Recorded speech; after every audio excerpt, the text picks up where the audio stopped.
You're in an important meeting. You finally jump in with a point you thought through carefully, and then it happens. Someone cuts you off halfway through your sentence.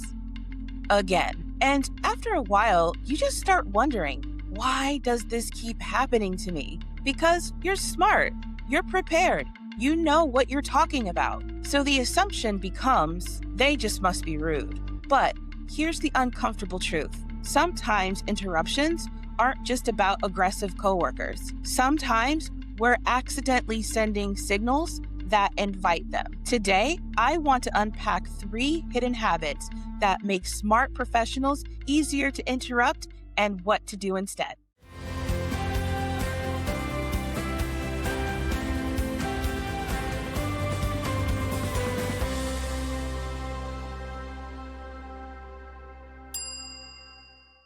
Hello, everyone. Welcome to Frustrated to Fluent. I'm Devon, founder and CEO of the ECA Institute, and here we unpack the moments when communication either builds trust or quietly weakens it. And if you work in healthcare and if you ever struggle to find the right words in high stakes environments, I created a short guide called 10 Phrases Every Healthcare Professional Should Know. You can download it below. Now, interruptions are complicated.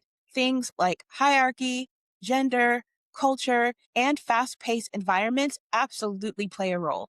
But there's also something else that's happening. Tiny communication patterns that quietly signal, I'm not finished, or I'm not fully sure about this. And people respond to those signals faster than we realize. Today, I want to unpack 3 hidden habits that make smart professionals easier to interrupt and what to do instead.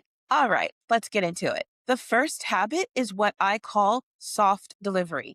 This usually starts with hedge words like, I was just thinking, or maybe, or this could be a bad idea, but many people use those phrases because they're trying to sound collaborative, but collaboration and hesitation are not the same thing. Because when you soften your message before you've even made your point, you unintentionally signal uncertainty. And uncertainty creates conversational openings. So people jump in, not because they're always rude, because sometimes your delivery quietly suggested your point was negotiable. Try shifting instead of, I was just thinking maybe. Say something like, my recommendation is, or my analysis shows.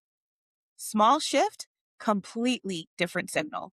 The second habit is the uncontrolled pause. Silence in conversations isn't neutral. Silence creates openings. Now, pauses themselves aren't bad because confident communicators pause all the time. The difference is that intentional pauses feel different than accidental pauses. So if you stop speaking, look away, say, and mentally disappear for a few seconds, people assume you're done and somebody fills the space, especially on Zoom. The goal isn't to eliminate pauses, it's to control them. So you hold eye contact, you maintain posture, you use verbal placeholders like, and the second thing I want to mention, that quietly tells people I'm driving this conversation. The third one is incredibly common among smart people. You have a strong insight, but instead of leading with it, you start with 30 seconds of context. So background,